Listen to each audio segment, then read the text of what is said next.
Welcome back, everyone, to the Preferred Office Machines post-game show. Rob Bentley and Sandy Golston with you, joined by the head coach of the Ferris State Bulldogs, Kurt Westendorp, an 85-70 win over Spring Arbor. And, Coach, first of all, I'm sure for your kids, nice to be here in front of the home fans tonight. It was awesome. It was a great crowd for a Wednesday night. It was really good to see. They got nice and loud there when we were making a good run to start the second half, and then down the stretch when we hit a couple big shots. So it was great to be back home. Obviously, you got off to a great start in that first quarter, outscored them 24-8 in the first quarter, and really like the tempo and the tone you kind of set early in the ball game. Well, there's a correlation to that, as that was our best defensive quarter. So with that being your best defensive quarter, our defense really did a nice job of leading to our offense. So lots of opportunities in the transition game, open floor. And then you saw the last three quarters, they got their offense going. Our defense was a step slow in what we were doing, so we weren't really able to turn that defense into offense the way that we did definitely that first quarter and then the first couple minutes of the second half. That was the kind of the key spurts to our game, was when our defense was actually clicking.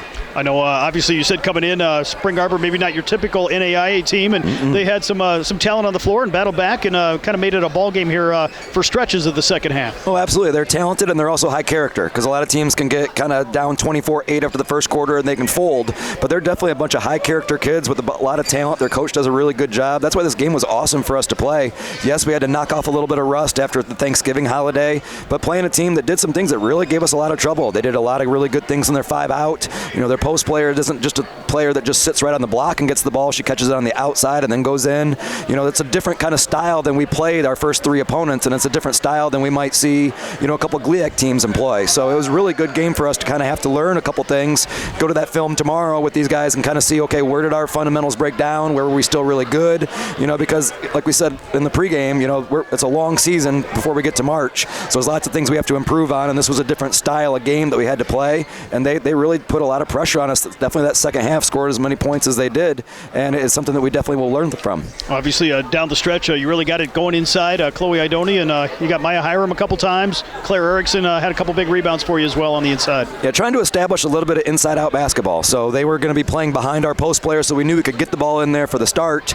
And then in the first half, we just didn't connect on some of those shots that Chloe, usually it's kind of her shot, and they weren't falling for her early. She got a little bit better position in the second half. Was able to get to the free throw line a couple times. I'm not sure how much she really got to the line. I guess she got there 6 times, so 6 for 6 from the line. So a much more concerted effort to try to get the ball inside, outside. Right now, this game, it pretty much just went inside. There wasn't a whole lot of the inside out. That flow wasn't quite there. We weren't quite clicking, and that's something that we really got to improve on, because when we play teams that are going to play behind us a little bit, just kind of clog things up the way Spring Arbor did, we got to be able to be not just a one-pass shot team. We got to be trying to get a little deeper position next time, right? Then a little deeper position next time, and then really swing the basketball. So there's lots of things that we can get better at, but Maya did a great job. Chloe did a great job. Claire, Amaka, all of them did a good job trying to get that ball in the paint.